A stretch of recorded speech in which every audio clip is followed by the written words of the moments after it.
It's time. I'm coming!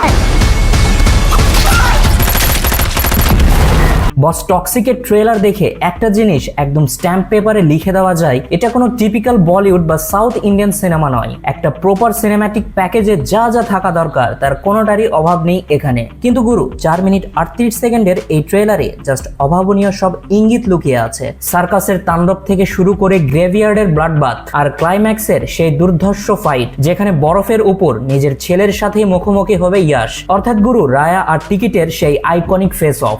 সবচেয়ে কৌতূহল জাগানো বিষয় হলো এর গল্প। বস এতগুলো হেভিওয়েট চরিত্র একসাথে পর্দায় আসছে, অথচ মূল প্লট ঠিক কোন দিকে মোড় নিবে সেটা নিয়ে দারুণ একটা সাসপেন্স বিল্ড করেছে মেকার্সরা। 2.5 ঘন্টার একটা সিনেমায় এতগুলো ক্যারেক্টারকে স্পেস দেওয়া বিরাট একটা চ্যালেঞ্জের বিষয়। তবে ট্রেলার দেখে যা বুঝলাম, মুভিটা কোথাও স্লো হবে না, বরং শুরু থেকে শেষ পর্যন্ত একদম রকেটের স্পিডে দৌড়াবে।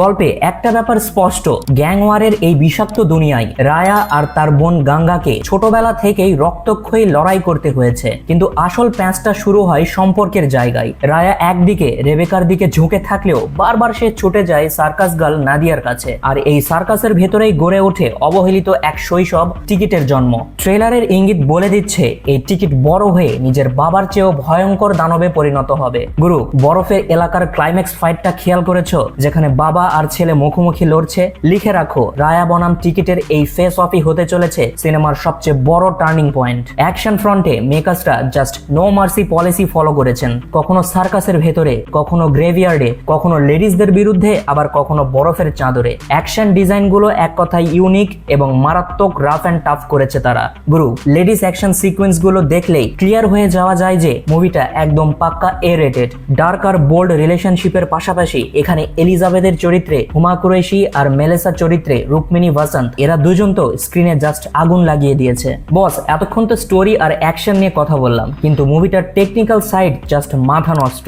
এর ভিএফএক্স, সেট ডিজাইন আর ক্যামেরা ওয়ার্ক এতটাই নিখুঁত যে স্ক্রিন থেকে চোখ সরানোর কোনো উপায় নেই। আর এই হলিউড লেভেলের কাজের পেছনে আসল মাস্টার মাইন্ডটা কে জানেন? ডিরেক্টর গীতু মোহন দাস। বস একজন ফিমেল ডিরেক্টর হয়েও একটা গ্যাংস্টার মুভিকে উনি এতটা রাফ আর স্টাইলিশ বানিয়েছেন যা নিজের চোখে না দেখলে বিশ্বাসই হবে না। তবে গুরু এত নিখুঁত মেকিং এর ভিড়ে একটা জায়গায় একটু আফসোস থেকে গেছে, আর তা হচ্ছে ব্যাকগ্রাউন্ড মিউজিক। স্ক্রিনের এ লেভেলের কাটাকাটি আর ব্লাড বাথের তুলনায় বিজিএমটা বেশ হালকা আর সাধারণ মনে হয়েছে।